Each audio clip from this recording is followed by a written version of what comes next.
creemos que en las peores circunstancias de cualquier país, en situaciones inclusive de guerra, se establecen diálogos. Pero cuando eso se establece, son diálogos sinceros, son diálogos claros, con reglas claras y con compromiso. Lamentablemente, la historia del diálogo en Venezuela ha sido una historia de puro fraude, de incumplimiento, sin seriedad. Comenzando con el de 2002, donde se llegaron a acuerdos que nunca se cumplieron.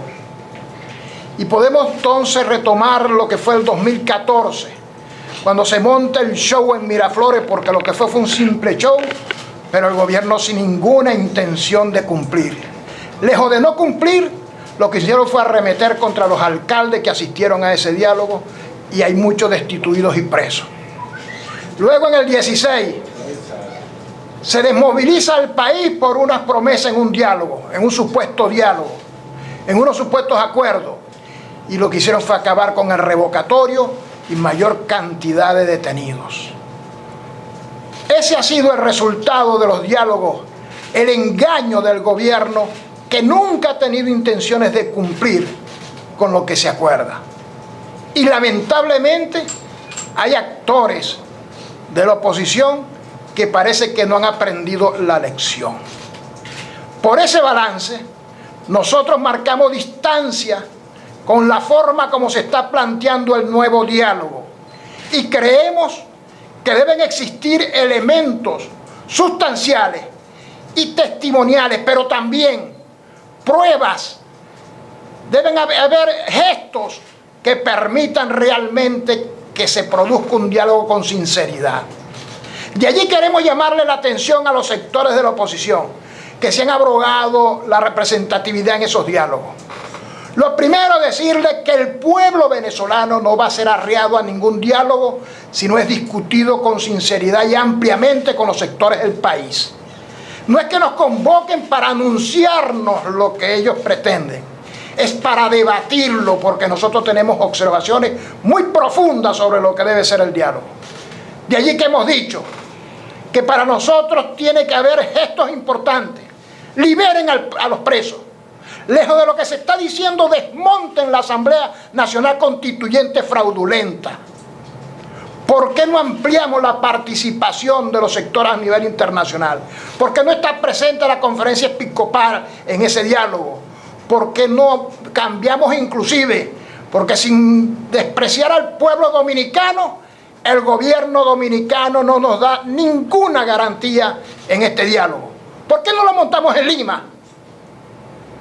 Cosas que tenemos que revisar. Y lo otro, vamos a discutir quiénes son las personas que nos van a representar, que deben ser ampliamente diseñados bajo la concepción y la participación de muchos sectores del país.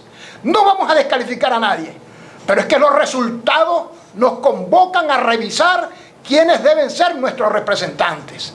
Por eso marcamos distancia, no con el diálogo en sí, con su forma y su génesis.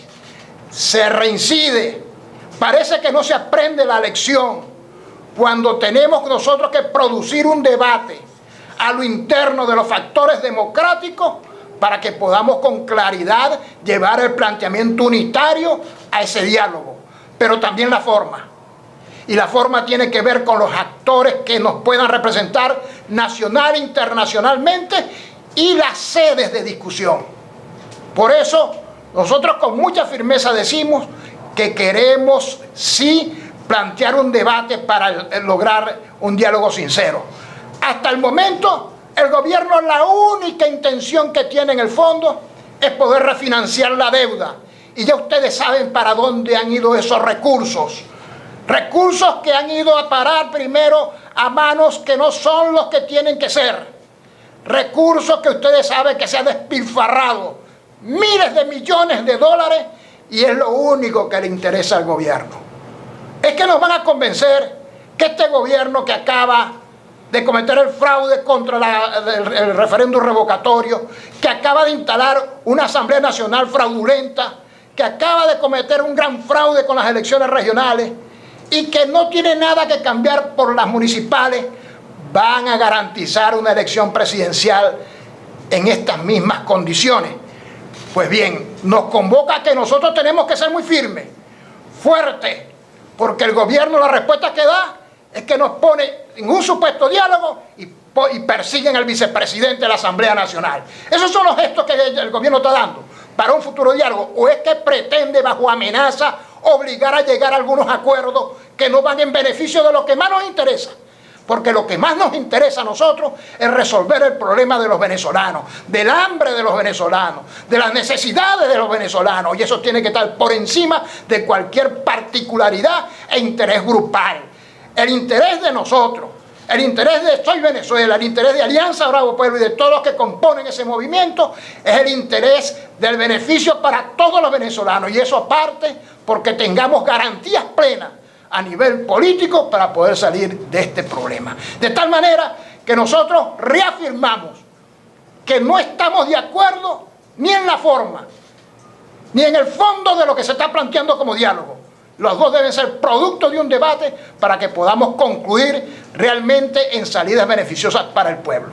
De lo contrario, seguimos en el debate, pero no aceptamos que se diga que ya hay un acuerdo unitario, porque somos parte del debate, pero no hemos concluido eso y no estamos tampoco dispuestos a ceder lo que es las proposiciones nuestras, que tienen que ver básicamente con lo que ya hemos enunciado. Okay. Diputado, hace minutos la Unión Europea emitió sanciones en contra de Venezuela a nivel internacional. ¿Cuáles son sus impresiones sobre estas sanciones? Discúlpame la pregunta que... Hace minutos la Unión Europea ratificó sanciones en contra de Venezuela, en este caso embargó armamento que venía a Venezuela. ¿Cuáles son sus impresiones sobre estas sanciones que se están llevando a cabo en contra del régimen venezolano? Bueno, ese es el contraste que tenemos en Venezuela. Lejos de importar alimentos y medicinas, importamos armas. Yo creo que la comunidad internacional a veces da señales más claras que muchos dirigentes nacionales. Lamentablemente es así. Y por eso nosotros no podemos menos que agradecer el respaldo que le dan al pueblo venezolano cuando toman medidas de este tipo que le garanticen al pueblo la paz. Porque el gobierno lo que está importando es para la guerra. El gobierno lo que está importando no es alimento ni comida, sino armas. Cuando nosotros estamos pidiendo que dentro de ese diálogo, dentro de las conclusiones, se abra el canal humanitario para todos los venezolanos. Allí sí nosotros estaríamos de acuerdo, pero lamentablemente no. El gobierno, lejos de abrir un canal humanitario, lejos de pedir ayuda a los países, lo que hace es negociar armamento. Para eso quieren que le aprobemos recursos, para eso. Entonces, déjenme decirles que nosotros marcamos absoluta distancia bajo eso que está planteado.